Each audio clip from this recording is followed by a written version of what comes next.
Fala pessoal, fala turma, tenho o prazer aqui de começar mais um episódio do Café com Divan e hoje vamos falar sobre um tema super importante.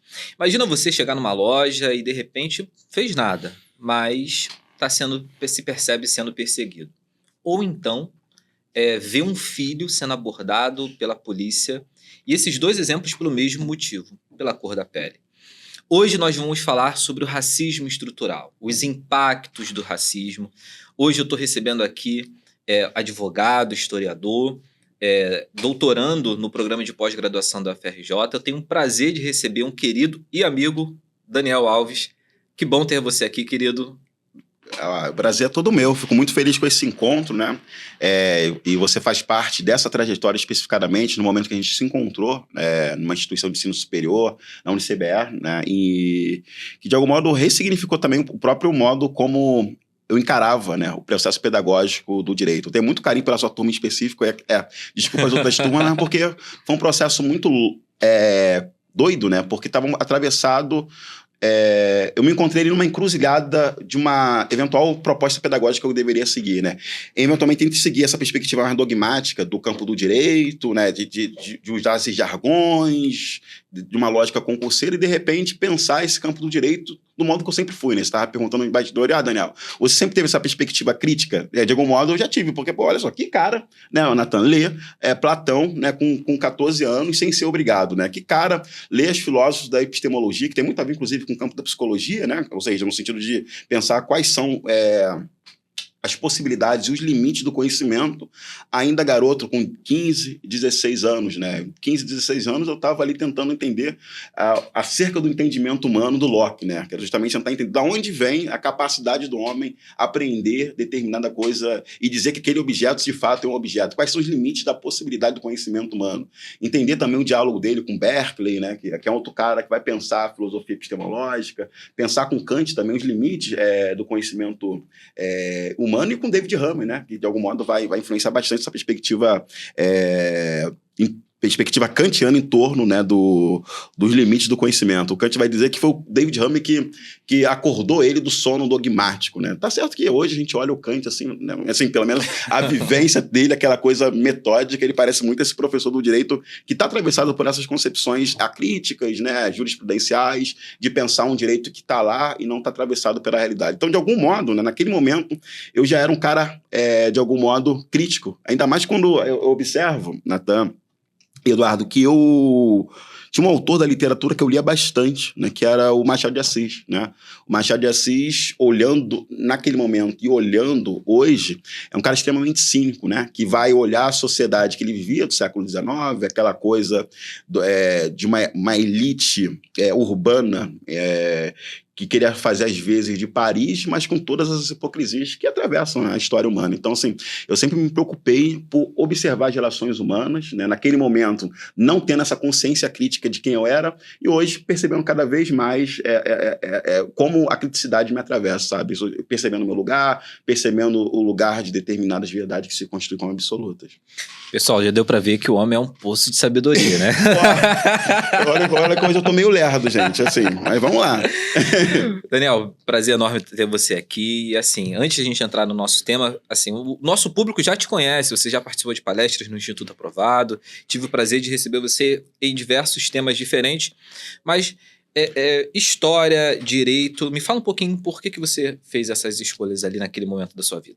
Então, quando eu tava na 5ª série, eu decidi que eu não ia ganhar dinheiro, né, na vida. Eu falei, pô, vou fazer história. Eu falei, pô, é isso, né, porque assim, infelizmente a gente tá dentro, né, de um país que não valoriza a sua história, né? E ainda pior, né? Cria vertentes históricas paralelas. Tá certo que todo e qualquer fato histórico, né? Ele é feito de escolhas políticas, né? Se você vai eventualmente pegar uma lanterna e apontar a luz para um determinado fato e encobrir o outro, são escolhas que estão atravessadas, né, por concepções, por modo como você quer ler uma determinada realidade e tal, mas a questão de fazer história, ela está muito próxima também dessa coisa, né, porque quando você vem da periferia, e na época, no momento específico, que eu decidi fazer história, eu morava na Baixada Fluminense, em Nova Campinas, né, e aí eu tive um professor que foi muito emblemático para mim, né, ele nunca sentou para mim e falou assim, Daniel, olha só, você vai fazer história, mas a partir da postura dele, o intelectual e a preocupação, né, que ele tinha com a educação, isso ali me moveu muito, sabe?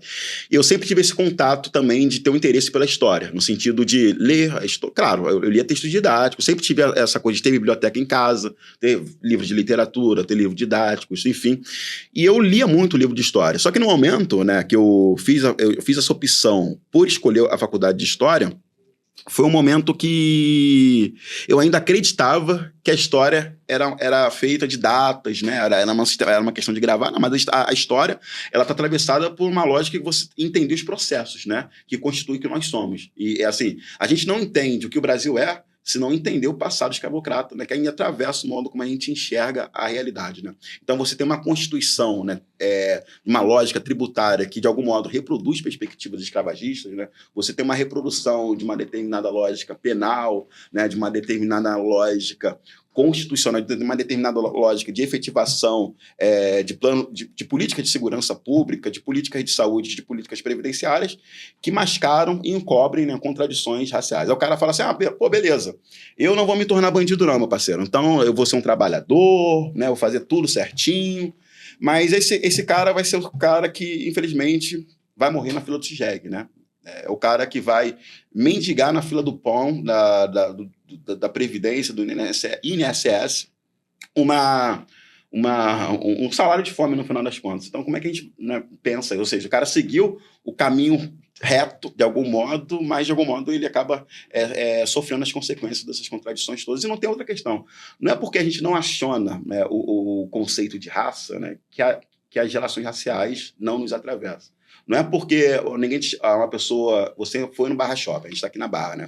Você vai ali no Barra Shopping, as pessoas começaram a te seguir, mas não necessariamente verbalizaram que era em razão da sua cor, né? Que ali não está acontecendo uma questão racial. Porque pensar em torno de racismo estrutural, pensar em torno desses relatos cotidianos, do modo como o racismo nos atravessa, é pensar na nossa sociabilidade, né? O racismo estrutural ele tem a ver com óculos, né? Um óculos que a gente enxerga o outro e aonde a gente coloca esse outro como sendo natural, sabe? Espaços que esse cara vai ocupar, ou seja, o espaço que uma mulher preta deve ocupar dentro desse labirinto vinculado ao racismo estrutural é o espaço da mulher babá, não é isso? É o espaço da empregada doméstica, né?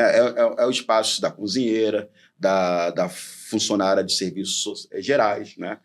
E você naturalizar isso, de algum modo estranhar quando você vê uma mulher preta não ocupando esses espaços que se construíram como naturalmente dela, me desculpe, mas você está reproduzindo uma perspectiva vinculada ao racismo estrutural, né, que ninguém consegue escapar, né, porque a gente vive uma sociedade racista.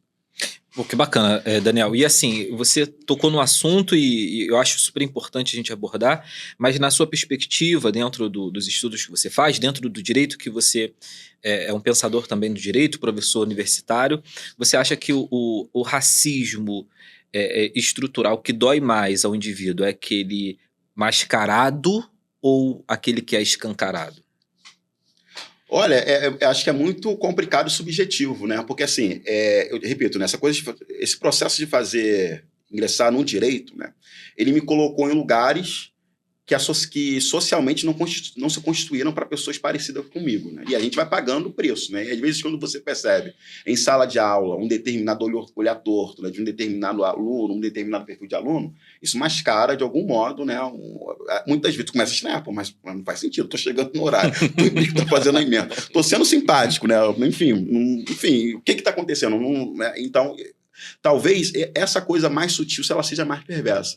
Porque o próprio processo que me atravessou, né, de eu me perceber como uma pessoa preta, está vinculada a um racismo institucional que eu passei. Né, que, ao mesmo tempo, é um negócio tão perverso que eu não consigo apontar para uma pessoa e dizer, olha, isso foi racismo. Né? Ou seja, o direito ele não consegue nem me dar uma resposta. Se eu chegar numa delegacia ou, eventualmente, tentar responsabilizar civilmente qualquer uma das pessoas envolvidas, eu não vou conseguir, né? Porque você não consegue, não tem provas. Né? E essa é uma das grandes questões, porque você tem, em linhas gerais, né, pensando em termos conceituais e didáticos dessa questão que está vinculada ao racismo estrutural, que foi vulgarizada no sentido de se tornar mais conhecida a partir do texto do Silvio de Almeida, e isso não quer dizer que necessariamente ele constituiu esse termo, né, ele mesmo fala isso, mas ajudou a vulgarizar dentro daquela coleção que tratava de várias questões vinculadas ao racismo no Brasil, com o intuito mesmo de tornar as coisas mais, o debate mais público. Aí você vai observar que você tem um racismo individual, né? Aquele racismo mais próximo, no sentido de você verbalizar, olha, você é um preto, você é macaco, aquela coisa toda. Fica muito mais fácil identificar. E o direito, ele consegue, entre muitas aspas, né,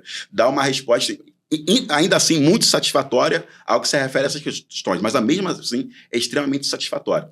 Mas quando você vai pensar em termos de racismo institucional, a questão fica um pouco mais complicada, né? Porque você vê mecanismos burocráticos que acabam tornando a linha de chegada mais difícil para determinadas pessoas que estão dentro de um capital estético racial que não é o preponderante em campos de liderança. Né? Ou seja, a gente está numa tradição que a maioria dos professores no campo do direito, medicina, são pessoas, né, brancos. Então, de repente, você vê um cara preto que não nega, né, as suas raízes, ou seja, não assume uma postura embranquecida, porque também tem isso, né, você assume uma questão performática que não te insere em determinados lugares, a questão fica mais complicada. E aí, você observa, olha, se para determinadas pessoas que estão vinculadas a determinados campos simbólicos, ela cumprir 2 requisitos, né, ela consegue acessar alguns espaços de modo mais tranquilo, né, inclusive espaços de autoridade. Né. E eu lembro do Lima Barreto, que ele fala uma coisa que é bastante interessante, né, eu não lembro muito bem a frase, né? O Lima Barreto é um cara da literatura que vai pensar o Brasil ali no comecinho do século... ele é um homem do século XIX, mas vai escrever alguns textos fundamentais para a gente pensar o que a gente é no começo do século XX. Ele vai falar que o conhecimento do homem branco é sempre a priori, né? E do homem preto é sempre a posteriori. E o que isso quer dizer em linhas gerais? Né? Um cara branco, né, que está dentro de um paradigma, né, enfim, de um norte de comando, né, pelo menos socialmente constituído, se ele chegar para fazer uma fala, uma palestra, alguma coisa, sem ele falar, ele estando bem arrumado, alinhado, né, nem precisa estar tão bem arrumado, né, mas, enfim, assumindo uma determinada perspectiva de postura, de fala, ele pode falar verdadeiros absurdos, mas está falando bonito, né? Você já atribui anteriormente a uma autoridade a ele. Agora, quando você vê uma pessoa preta se colocando em pontos de liderança, né, a todo momento você fica esperando ele derrapar, aquela coisa. Preto, quando não caga na entrada, caga na saída, no sentido você fica procurando momentos de derrapagens. E esse cara, para eventualmente assumir um espaço de coordenação, né, um espaço de liderança dentro, né, de determinadas instituições, ele tem que provar bem mais. E esse provar em termos curriculares. Né? Então, se você olha para o lado, você tem determinadas pessoas que têm determinadas formações menores que você, mas por estarem se munindo de determinado capital estético e simbólico vinculado à branquitude, né, ela acabou alcançando isso de modo mais tranquilo. Por outro lado, você fala, caramba, para mim, né, a linha de chegada está ficando cada vez mais difícil. Então, você precisa ter uma graduação, depois um mestrado, depois uma especialização, mestrado, doutorado, pós-doutorado, para eventualmente suprir aquele 2x daquela outra pessoa que estava vinculada a um determinado capital. E pensar isso é pensar também a ciência política, né? Porque você acaba, quando vai votar, né? Você vota em determinados tipos de pessoas que não necessariamente elas, e a maioria das pessoas na cidade de Rio de Janeiro são pessoas pretas, isso é um fato, mas você acaba delegando, né, o comando da cidade a pessoas que têm um capital estético vinculado a uma determinada branquitude, né? Pessoas que não tiveram falta de água em casa, pessoas que não tiveram uma sociabilidade pautada em processos de violência físico, moral, né? Pessoas que não pisaram no barro, pessoas que não tiveram dificuldade, que, portanto, não têm a menor possibilidade de compreensão e entender o que é esse Rio de Janeiro, né? Que não está na Zona Sul, que não está no centro da cidade, e não está também em parte considerável dessa nova zona que se criou, né? Que é a Zona Sudoeste aqui na cidade do Rio de Janeiro. Exatamente. E como que você vê essa questão, não é?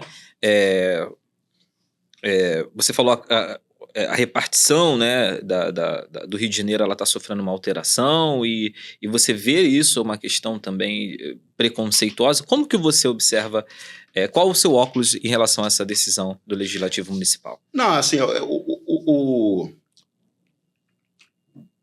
como é que eu percebo, tentando elaborar isso melhor, o poder, assim, tem uma fala, e essa fala é do Paulo Freire, né, que ele fala, é um texto chamado A Importância do Ato de Ler, né, e a gente tem uma tendência mais desesperada, vinculada ao senso comum, que vai acreditar que o ato de leitura é um ato que está vinculado necessariamente ao texto escrito, né, E quando o Paulo Freire ele vai pensar, rememorar, né, dos primeiros momentos de leitura, ele vai lembrar que a leitura dele, primeira, foi uma leitura do mundo, né? E a gente eu vejo algumas pessoas, às vezes eu mesmo me coloco nessa coisa toda, e você se atravessar pelo cotidiano, né? Então você circula, experimenta a cidade parcialmente, mas sem necessariamente vislumbrar como a própria geografia da cidade, o modo e determinados projetos de cidade são consequências, né? São consequências de regime de poder e de perspectivas também, sabe? De opções políticas, né? Uma própria questão que eu estava pensando esses dias é que tem cidades, por exemplo, na Europa, né, que estão pensando em repensar essa ideia das cidades feitas para carro. Porque é doido, né? Porque a gente está na cidade, a gente acredita que a cidade ela tem que se conformar ao fluxo dos carros, né? E quando, na verdade, me parece que o mais interessante é a gente pensar uma cidade que seja para as pessoas, né? E aí a gente tem alguns urbanistas, tem um urbanista nórdico, eu esqueci o nome dele, que ele escreve um livro chamado Cidades para as Pessoas. E é muito doido que eu não tinha pensado muito nessa coisa da cidade das pessoas, ou seja, o modo como você vai constituir uma cidade que possibilite que as pessoas se encontrem, né? E não que criem cercadinhos, e no caso da cidade brasileira, esses cercadinhos são cercadinhos raciais, né? É isso, você circula pela Gávea, você circula pela Barra, você circula por Leblon, você vai ver componentes raciais totalmente diferentes. Só para deixar bem claro aqui, né? Quando eu estou falando de raça, gente, a gente não está falando de raças humanas em termos biológicos, né? Raça a gente está entendendo aqui em termos de uma construção social, né? fruto, entre outras coisas, de um processo específico aqui da América, né? Esse processo está vinculado ao sequestro de diversos seres humanos, diversos grupos étnicos com religiões, falas, costumes totalmente diversos, que de repente foram conformar a um sujeito, que a gente está chamando de negro. Então, quando a gente está pensando de racismo estrutural, quando a gente está pensando na constituição da nossa cidade, como a nossa cidade vem constituindo uma lógica racista ao que se refere a essa distribuição, a gente está pensando nas consequências do que fizeram com a gente, né? E a questão é como é que a gente resolve essa pica, né? E é isso que eu estou pensando. E aí você vai ter alguns paradigmas, hoje, pensando na cidade, que é uma cidade que não necessariamente quer levar mais o carro em conta, né? E assim, você não precisa fazer qualquer estudo, apenas ler a cidade para perceber que a cidade do Rio de Janeiro está à beira do colapso, né? A Avenida Brasil não dá conta, né? E o sistema ferroviário não dá conta desse processo de circulação. Você pensar que se demora, às vezes, 3 horas para você sair de Sepitiba, né? Que é a cidade do Rio de Janeiro, 3 horas, 2 horas e meia para chegar no centro, é um escândalo, né? Tem gente que tá viajando, está indo e voltando para Brasília 3 vezes e você ainda não chegou no centro da cidade, né? Então, é pensar um projeto de cidade, ou seja, mas só que a gente vem vendo uma constituição de cidade, mercado, né? E uma cidade que se constitui cada vez mais para aqueles que podem comprar, né? Uma cidade como produto, né? E não uma cidade para as pessoas que aqui vivem. E aí, nessa coisa toda, eu estava até pensando, né, que essa coisa de você pensar a cidade para as pessoas é você pensar em mecanismos que as pessoas possam vivenciar a cidade e vivenciar as próprias pessoas. Mas só que a gente está vendo uma constituição de cidade, uma opção de cidade, e talvez a Barra da Tijuca seja um grande exemplo disso. Você sabe, Eduardo, mas a Barra da Tijuca ela é fruto de um processo, né, como é que eu posso dizer, de um processo urbanístico, né, que é próximo de Brasília, né? O Lúcio Costa, né, é o urbanista responsável por constituir Brasília. E também a Barra da Tijuca. A proposta dele é uma proposta que está atravessada por uma preponderância do carro, né? Então, quando você não vê esquina, quando você não vê as pessoas circulando na Barra da Tijuca, né, isso é reflexo de uma opção, né, do urbanista. Então, a gente está vendo aqui hoje, né, uma movimentação, uma constituição de uma cidade que está se tornando mercado, e isso ficou muito mais latente para mim quando eu fui a Paraty, né, por exemplo, ao Centro Histórico de Paraty. Aí você vê aquelas questões todas dos caiçaras, que são locais, as questões indígenas, as questões de terra, e ao mesmo tempo você vê um centro histórico que não é para as pessoas que moram em Paraty, né? Um centro histórico que, no final das contas, é um shopping a céu aberto. E eu venho vendo se tocar uma proposta de cidade que não vem abrindo um diálogo, sabe, com a própria população, com as demandas dessa população. Uma população que está vivendo no piloto automático, né, que não está tendo tempo nem para cuidar dos filhos, que dirá pensar a organização da sua cidade. E talvez uma coisa que seja muito sintomático para a gente pensar nessa questão das pessoas que são legitimadas a eventualmente falar e não falar, há uns 3 ou 4 anos atrás, ou talvez até mais, né, eu participei, um político, não vou falar o nome não, mas um político, não vou falar mais, vou falar o nome, o Eduardo Paz, né, ele foi num lugar em Paciência, para fazer algumas promessas, aquelas promessas normais que a gente já sabe que todo político faz, no sentido de saneamento básico, promessas legítimas, nada fora do absurdo, né? E ele foi lá, fez a fala dele, levou o grupo político, né, que fazia parte do território naquele momento, que interessava, aquela coisa toda que a gente já sabe que acontece.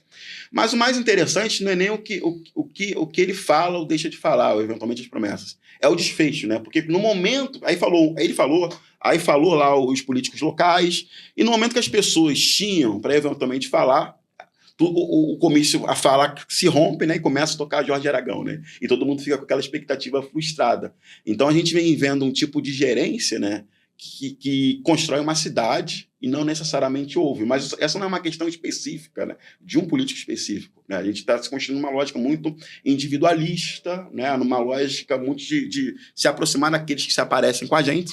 E aí eu fico pensando também nessa lógica do condomínio, né? Porque o condomínio ele se distancia dessa noção de bairro, né? Porque o cara ele mora no condomínio, né? Ele não mora em um condomínio em Sepetiba, ele mora num condomínio em Paciência, né?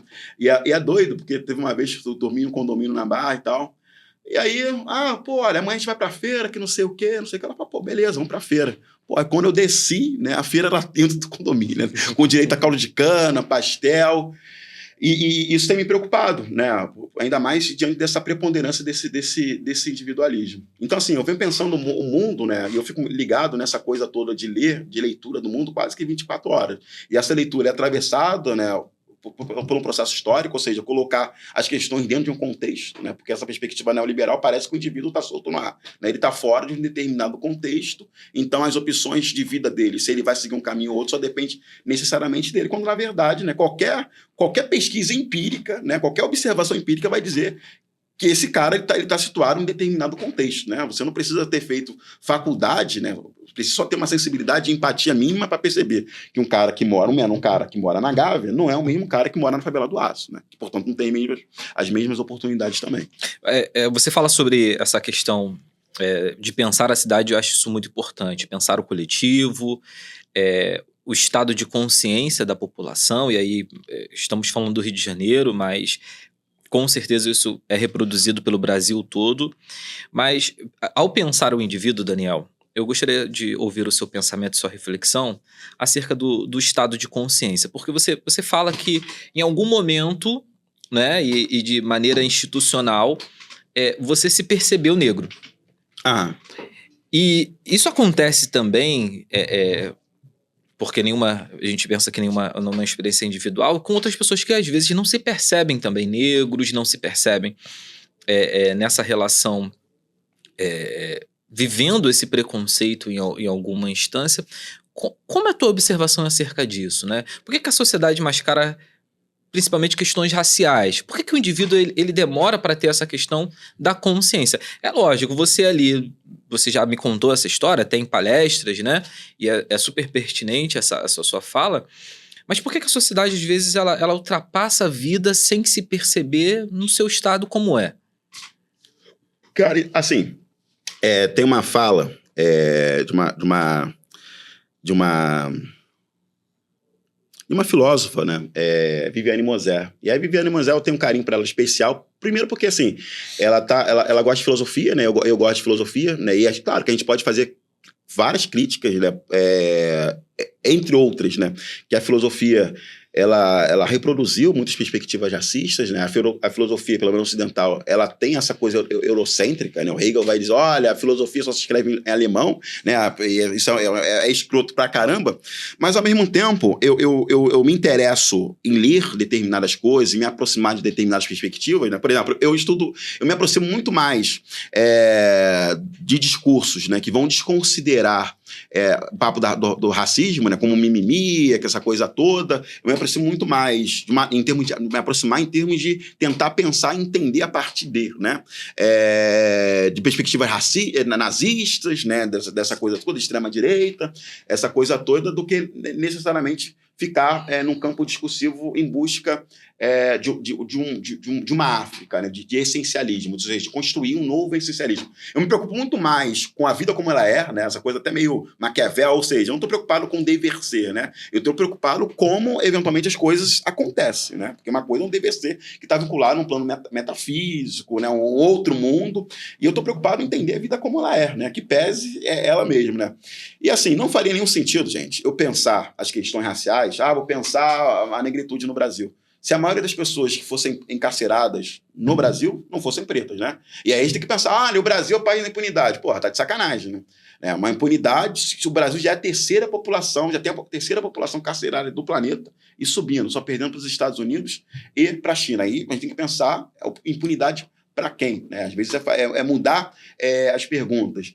Eu não pensaria as questões raciais, se a maioria das pessoas que não tivessem acesso a uma educação de qualidade, né, e a maioria das pessoas que não tivessem, por exemplo, uma ideia de que, olha, eu terminei o ensino, os estudos no ensino médio, não fossem pessoas pretas, né? Se a maioria das pessoas que não tiver, que não morresse, né, na fila aí do Sistema Único de Saúde, né, não fosse pessoas pretas. Aí não faria menor sentido eu estar pensando nessas questões raciais e dizer para o cara, olha, cara, a gente tem que se entender dentro de um contexto, né? Entender, inclusive, como o nosso corpo é um corpo político, né? O nosso corpo, ele a depender de como ele se movimenta dentro de um tabuleiro institucional, ele desestabiliza, né, aquele tabuleiro.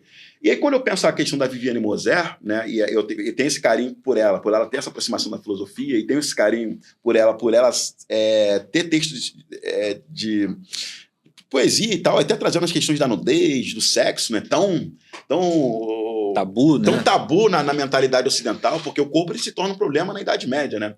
Enfim, a partir da Igreja Católica e tal. Perguntaram para ela o seguinte, foi até no podcast, qual foi o maior mal, né, da humanidade? Eu não sei se a religião, a política, eu não lembro. Geralmente a pessoa faz uma pergunta nesses termos. E ela falou, olha, o maior mal do mundo ocidental foi o pensamento platônico, né? E o pensamento platônico, ele é muito doido, porque você não necessariamente precisa ter estudado filosofia, né? Não necessariamente precisa ter lido Platão para reproduzir uma perspectiva platônica de mundo, né? O Nietzsche vai, inclusive, dizer que o platonismo, o cristianismo é o platonismo para os pobres, né? Para os plebeus. Porque o Platão ele faz uma coisa interessante, né? Que é o seguinte, quando a gente vai pensar a história da filosofia, a filosofia clássica vai fazer uma divisão entre os pré-socráticos, né, isso, e os socráticos, e os Sócrates. Os pré-socráticos são os filósofos que vieram antes, né, de Sócrates. E existem filósofos que vieram depois. O Platão, né, ele é um cara que ele como é que eu posso dizer? É discípulo de Sócrates. Claro que ele vai fazer uma leitura própria dele e tal. Sócrates, inclusive, não escreveu nada, né? Sócrates, muito do que a gente sabe sobre quem era Sócrates é a partir de outros autores que escreveram sobre ele, ou falando mal, ou falando bem, ou tornando um herói, como Platão fez muito dos seus textos. Mas o Platão ele cria um esquema de mundo, né, que é uma síntese de dois outros pensadores chamados pré-socráticos. Um é Parmênides e o outro é o Heráclito. A pessoa deve estar pensando, porra, esse cara tá falando o quê? Eu pensei que fosse sobre racismo. Calma, Aspira! Porque a gente está falando de pensamento, sabe? Exatamente. Pensamento. Porque quando a gente pensa de racismo estrutural, a gente está falando de óculos que colaram na nossa cara e a gente não está enxergando. E a proposta filosófica, né, essa proposta analítica, ela está botando um óculos na mesa e, de repente, olhando esse óculos de fora, né, estranhando. E o Platão, né, ele pega o pensamento de Parmênides, assim, resumindo muito, gente, Parmênides e Heráclito, e sintetiza. O Parmênides é um filósofo que vai buscar a estabilidade das coisas, né? E a estabilidade estaria num mundo físico, né? Resumindo muito. E o Heráclito é aquele cara que vai inspirar, entre outras pessoas, o Lulu Santos, né? E o Milton Gonçalves, Milton alguma coisa. Esqueci o nome dele, que vai fazer aquela música com uma onda no mar, né? Nada do que foi será, do jeito, enfim. Até esqueci a letra, mas eu acho que vocês vão lembrar, pelo menos o pessoal que é mais da antiga. Que vai falar justamente da impermanência, vai dizer que tudo é mudança, né? Tudo muda, né? O que movimenta o mundo é inconstância. E ele vai dar uma forte preponderância à própria vida, sabe? Só que o Platão ele vai criar uma teoria, né, que é vinculada ao mundo das ideias e, né, o mundo físico, né, o mundo empírico, que vai criar uma hierarquia. Ele vai falar, pô, olha, Parmênides está certo, mas Heráclito está certo, mas o Parmênides também está, né? Mas só que assim, olha só, gente. Então, concordando com esses dois caras, mas assim, unindo a teoria deles, se a gente quer alcançar a verdade, e a verdade é um grande problema, né? Porque, e quando eu falo desse grande mal que é o platonismo, é essa busca por essa verdade, né? Essa busca por essa verdade que é impessoal, né? Que é atemporal, né? Isso que não tem cor, que não tem raça, que está fora de contextos sociais, né? E isso é um complicado. Ele vai dizer, olha, gente, então se você quer descobrir o conhecimento, se você quer conhecer algo, né? Se você quiser chegar à verdade absoluta, a gente sabe que a gente vive no mundo da empiria, né? No mundo das experiências. Só que esse mundo é um mundo sorrateiro, né? Ele nos engana. Então a gente tem que criar ferramentas para alcançar o mundo metafísico. E é justamente nesse mundo metafísico que estaria a verdade. E o Nietzsche vai olhar isso aí tudo, e eu era doido, né? Eu lembro um Platão com 14 anos, falei, nossa, esse cara é o pica das galáxias, né? Porque você fica... Que se tem uma coisa que os filósofos fazem é convencer a gente que eles estão certos, né? E eu, quando eu peguei o Nietzsche, né, para ler, eu acho que eu tive o mesmo sentimento que a filosofia ocidental teve quando o Nietzsche escreveu o que escreveu. Porque o Nietzsche vai olhar para o Platão, né, e vai falar, gente, esse cara tá viajando na maionese, né? Porque, assim, esse cara, ao pensar uma filosofia que está vinculada a um além-mundo, ele está construindo um sujeito que vai negar a própria vida, né? A vida como ela é. A vida das pulsões, dos desejos, dos afetos, da inveja, não é isso? Da vontade de extermínio do outro. E vai estabelecer caminhos pedagógicos, que o direito ainda hoje é tributário, baseado numa lógica de um dever ser, né? De conceitos puros, de conceitos abstratos. Então eu tenho que me limpar dos preconceitos, como se isso fosse possível, para eventualmente tentar entender determinadas coisas. Então quando o cara fala, olha, eu não me preocupo com cor, eu me preocupo com a humanidade, parceiro, é fruto de um processo histórico, né? O conceito de homem tem data, né?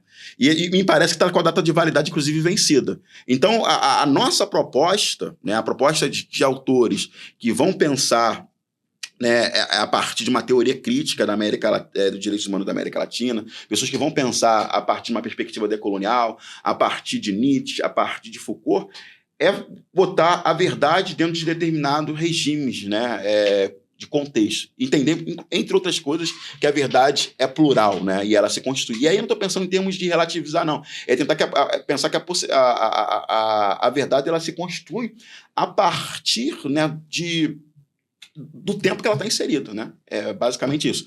E pensar isso é pensar, inclusive, que o sujeito, né, ele também não é atemporal, né? O sujeito ele é fruto de processos históricos, sociais, econômicos, políticos, jurídicos e pedagógicos, né? Porque a proposta pedagógica ela vai formar um determinado tipo de pessoa.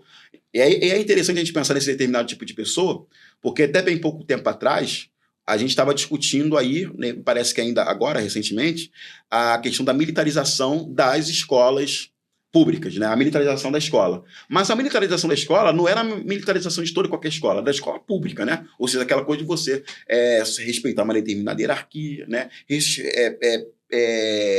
Eu não estou falando que, né, hierarquia não seja importante, mas a questão de você pensar que o processo pedagógico é só isso, né? É antidemocrático, autoritário, numa sociedade como a nossa, é complicado, né? Você pensar, por exemplo, e não questionar a verdade que se estabelecem aí desde sempre, dentro de proposta pedagógica, também é complicado. Aí quando você vai ver aonde as propostas políticas que queriam, né, introduzir e ainda querem essa militarização escolar, é na educação pública, né? Porque na educação das elites, né, você vê uma proposta pedagógica que vai atravessar justamente a autonomia do sujeito, né, a autonomia daquele cara. Grandes escolas na cidade do Rio de Janeiro adotam uma perspectiva pedagógica vinculada a uma noção constitutivista, né, que às vezes sequer, né, tem avaliação, ou seja, o indivíduo é autônomo para produzir seu conhecimento. E isso tem reflexo, assim, no modo como você vai se portar, inclusive. Eu trabalhei muito tempo em praia, né, de Grumari, aquela coisa toda. Uma coisa que foi muito impactante para mim, na época, para pensar como determinados corpos se constituem no modo como você fala, no mundo como você se sente mais ou menos à vontade para circular sobre determinados espaços. Aí tava eu lá pelas tantas, né? Alô, Coca, alô, água, alô, Skol. Puta que pariu, Coca-Cola, água, Skol. Aí, do nada, tô eu passando. Aí, tinha uma garotinha, sei lá, a garota acho que tinha 9 anos, gente.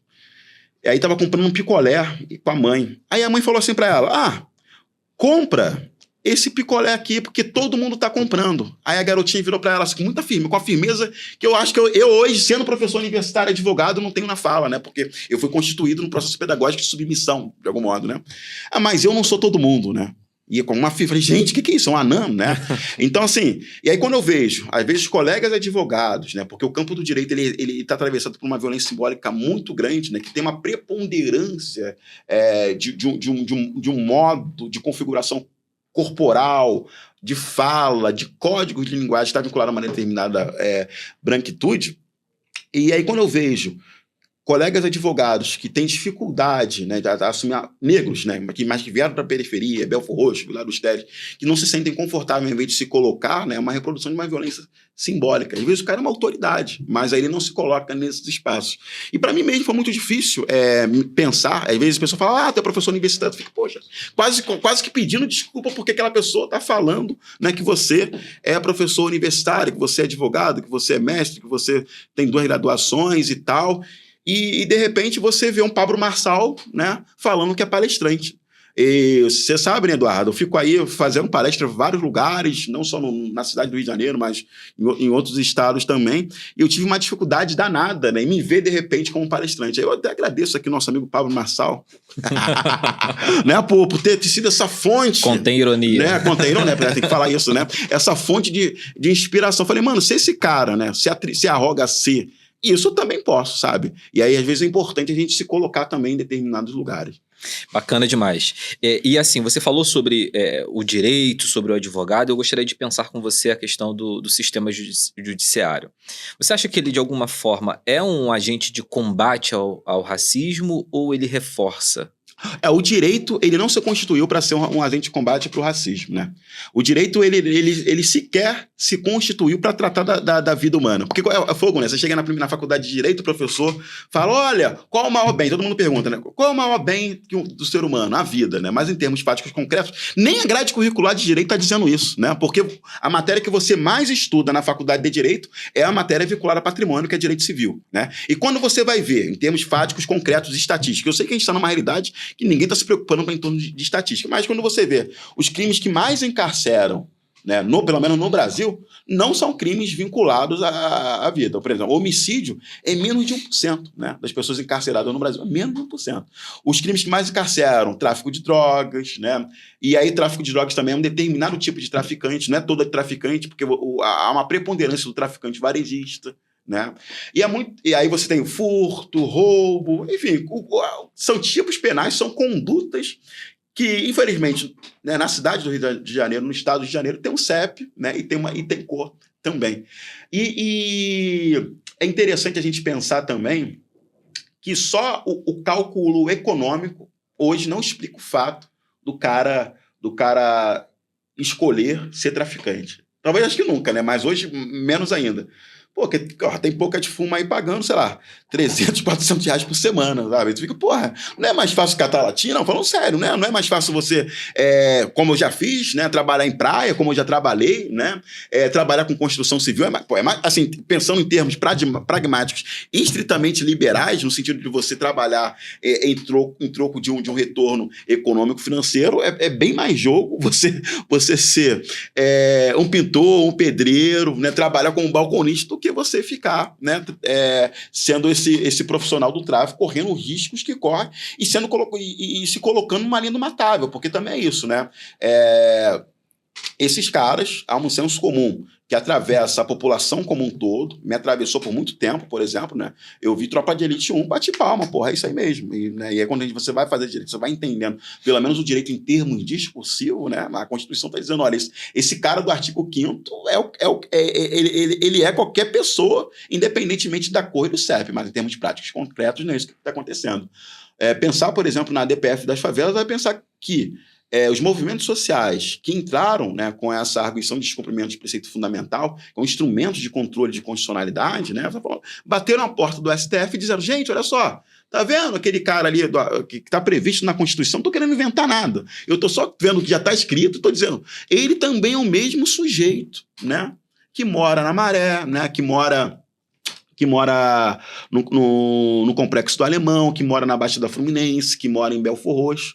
E quando determinadas atuações, né, do Estado, por meio das políticas de segurança, estão entrando nesse território, né, pelo menos em tese, né, eles tinham que reverberar justamente essa perspectiva. É claro que também é muito complicado você pensar, né, e tentar fazer um calibre, né, sobre a posição do indivíduo policial sozinho, porque a lógica ali é uma lógica de guerra. Eu não estou pensando no policial, o cara que vai subir caveirão, não é isso, né? A gente está pensando numa política pública que esteja atravessada muito mais por uma lógica preventiva do que eventualmente botar outras pessoas pobres, pretas e faveladas que passaram no concurso da Polícia Militar, que estão na Polícia Civil para subir a favela. Porque no final das contas é um tipo de guerra, é uma lógica que mesmo perdendo ela está ganhando, né?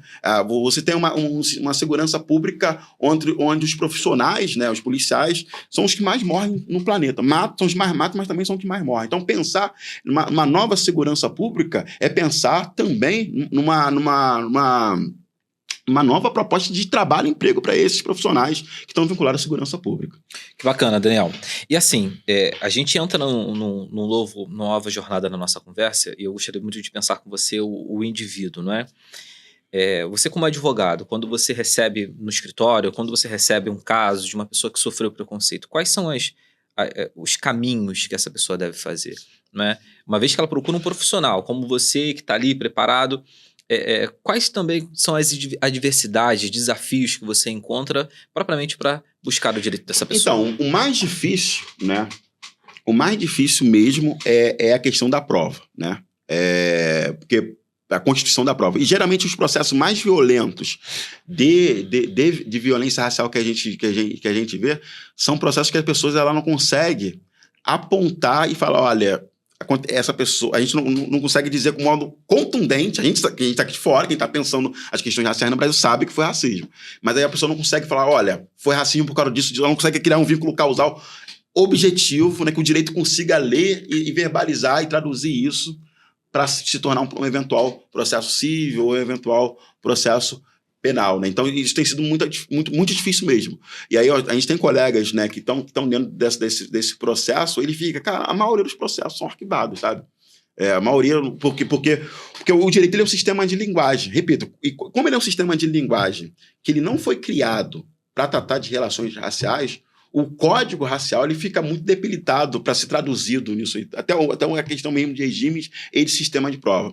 Às vezes, por exemplo, já teve muito casos, eu fui presidente da Comissão de Igualdade Racial na OAB de Santa Cruz, e pensar isso, né, foi a primeira comissão de igualdade racial da OAB de Santa Cruz, né, que já tem, sei lá, uns 30 ou 40 anos, e pensar que Santa Cruz é um dos bairros mais negros da cidade do Rio de Janeiro, que só depois de quase 40 anos um grupo de advogados se preocupou, né, eventualmente, montar uma comissão de igualdade racial, diz muito, inclusive, sobre as sensibilizações raciais dos povos que são atravessados, das pessoas que são atravessadas pelas questões raciais. Então, assim, quando chegavam algumas demandas, a gente criou um projeto chamado Projeto Acolhe Vítimas do Racismo, muitas demandas a gente não conseguia, né, como é que eu posso dizer?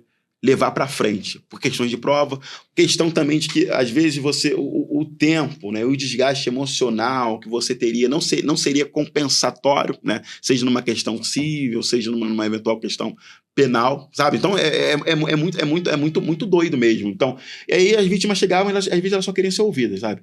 Fala, pô, até que enfim, alguém me entendeu. Tá falando, eu não tô doida, né? Enfim, tá vendo? Isso foi racismo, foi. Mas aí a gente era bem sincero, fala, cara, só que assim, se você quiser ir pra frente, o direito, infelizmente, nesse caso específico, ele não consegue dar conta. Agora, em casos mais emblemáticos, né, que a gente consegue eventualmente ter, né, um lastro probatório mais contundente, mais robusto, né, o caminho, né? Primeiro, procurar se declarar delegado. Tem dois caminhos, ou você pode já procurar uma delegacia especializada, ou já procurar o advogado, mas acho que é importante mesmo já tá acompanhando desse advogado para ele já construir uma determinada narrativa, porque uma coisa também é isso, né?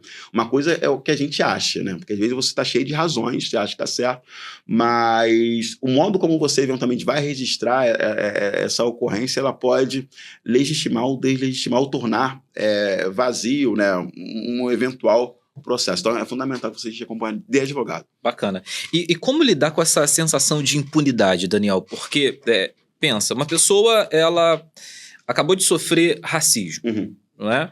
E ali, dentro daquele ambiente de trabalho, dentro, por exemplo, da escola, o filho sofreu, ou dentro da faculdade, é normal que essas coisas acontecem. E, pelo fato que você falou, não conseguiu ter ali provas para que possa levar essa ação para frente. Você, como profissional, como que você lida com essa sensação do seu cliente ali como de impunidade? Como que você lida com isso? Olha, isso é muito difícil, daí não tem uma fórmula, Imagina. uma fórmula do amor, não. Então, entre outras coisas, porque vai depender das características dessa pessoa. Esse é muito das pessoas que vinham procurar a gente, né, foram atravessadas pelo trabalho da Comissão de Igualdade Racial. Bacana. E também pelo próprio processo da APC, da Advocacia Preta Carioca. Então, a leitura que muitas vezes me atravessada não era uma leitura monetária, né? Porque assim, era um trabalho, a gente não estava cobrando, né? Mas sim de acolhimento, né? E tentar entender e pensar, inclusive, em os caminhos que a gente poderia seguir. É doido, tem um trabalho de antropologia do direito, esqueci o nome do professor que escreve, né? Porque a gente, às vezes, acredita que a pessoa quer o processo, né? Ela quer o processo, ela quer ir até as últimas consequências, mas às vezes a pessoa só quer ser ouvida, né? Ela só quer, às vezes, até um pedido de desculpa da outra parte, um reconhecimento. E tem um professor que ele vai trabalhar uma noção dessa, né? Porque às vezes você tinha causas menores, mas ele vai trabalhar no campo civil, né? E ele observava que a questão, quando a pessoa entrava com determinadas ações, ela não necessariamente, em alguns casos, principalmente vinculada a danos morais, né? Que é subjetivo, material, dano material, você quebrou o meu carro, né? Então você tem como contabilizar isso, mas tem questões vinculadas a dano moral que você não tem como contabilizar. Às vezes as pessoas só queriam desculpa, né? E é isso. Então é muito complicado. Acho que a principal coisa que a gente se colocava era pensar como a gente poderia, né, atender aquela pessoa a partir do que ela queria, sabe? Então, quem mandava era ela, assim, nesse sentido. E a maioria das vezes ela só queria ser ouvida. É bacana. E aí, fazendo uma conversa aqui com a sua fala, não é? No consultório a gente vê muito essa questão da escuta, como é importante, né? Uma escuta humanizada, onde você possa perceber o paciente nesse sentido. Nós estamos chegando no finalzinho da nossa conversa, Daniel, mas eu gostaria muito de que você pudesse dar uma fala para essa pessoa que está lá do outro lado, né? Essa mãe que talvez viu o filho sofrendo racismo, talvez essa pessoa que é perseguida frequentemente no shopping não tem, né, uma fala, não tem um argumento. O que você falaria para essa pessoa que está lá do outro lado? Uma vez que a gente pensou sociedade, a gente pensou conceitos profundos, teóricos, a gente pensou também a prática. Você falou sobre coisas assim que vale a reflexão, vale o tempo que a gente está conversando aqui. Mas olhando para essa pessoa que tá do outro lado, o que você falaria para ela sobre esse tema e sobre essa questão? Olha, isso é difícil. Assim, só pergunta difícil, porque eu tenho uma complicação danada, né, em ser dogmático, no sentido de falar, olha, quando Sim. acontecer isso, você faz isso assado, né? Eu tenho... Até porque, assim, eu tenho observado no nosso cotidiano que também a gente criou, né, determinadas camadas discursivas, e você pensar que determinadas falas sobre a questão racial, questão LGBTQIA+, a questão da própria mulher, às vezes tem se constituído, né, como determinados, como capital, né, capital de mobilização política, né, isso à direita e à esquerda, né, ou seja, são discursos, e se você não ficar ligado, irmão, você acaba meio que sendo cooptado, né, por determinadas questões que vão reproduzir o individualismo, né, aquela coisa do preto único, aquela coisa da mulher que vai ser a grande paladina da luta da mulher, do homem negro que vai ser o grande paladino e traduzor das demandas do negro, porque, cara, um cara preto que mora, que passou por uma formação como eu passei, eu tô partindo de outro código discursivo diferente, né? De colegas meus próximos, mesma idade que eu, que de repente eu vou apertar a mão do cara e o cara tá com a mão calejada, né? Foi maltratado pela vida por razão dos trabalhos que lhe atravessaram, né? Tá com a arcada dentária faltando dente, enfim, várias questões, né? E isso me sensibiliza muito. Mas, ao mesmo tempo, ele é um cara que traz uma felicidade na vida, né, e um modo de resolver conflitos, né, de modo muito pragmático. Então, eu acredito que o mais importante, uma das questões mais importantes assim, a gente pensar é tentar você se constituir enquanto pessoa, né? Bacana. É você procurar andar de cabeça erguida e falar, cara, quem me constrói a minha história sou eu, sabe? E não delegar a construção dessa história para uma outra pessoa, mas ao mesmo tempo sem esquecer da onde você está e tal.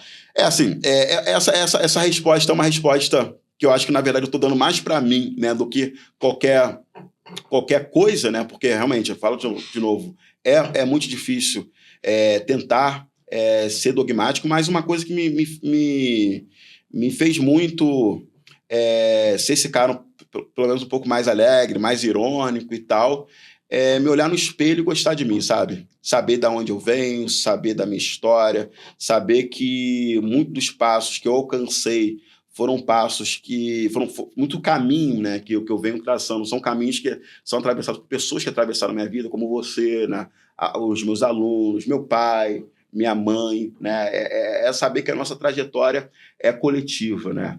E saber que andar de cabeça erguida é fundamental, imprescindível. Bacana. Daniel, se o pessoal quiser te encontrar, convidar para palestras, ou mesmo entrar em contato com você, como que eles te encontram nas redes sociais? Minha rede social é danielalves.adv1500. É o Instagram, Daniel Alves, daniel.alves.adv1500. Assim, gente, hoje eu fui até um pouco mais teórico do que eu queria, né? A minha ideia era ser um pouco mais... Não, a minha ideia não era nada, eu não planejei nada. Eu só soltei do motoruba e vim, bebi o café da Dona Cleide, falei com o Natan e falei, vambora. Mas eu acredito que é fundamental, é imprescindível, cara. A gente levar a vida com leveza, mas não levar a vida sendo otário. Exatamente. É fundamental, é isso. Bacana. Gente, olha... Daniel tá aqui porque ele é essa pessoa, esse ser humano, é esse indivíduo autêntico que consegue conversar com a gente, falar sobre dores, sobre conteúdo profundo, mas também para dar uma luz para você. Eu quero apresentar aqui para você, como a gente faz em todo final do nosso programa, um projeto social que a gente tem. Esse projeto se chama Escuta no Divã. Talvez você precisa de acolhimento emocional e não tem como financiar isso. A gente tem esse projeto onde você pode ser acolhido e não tem custo nenhum.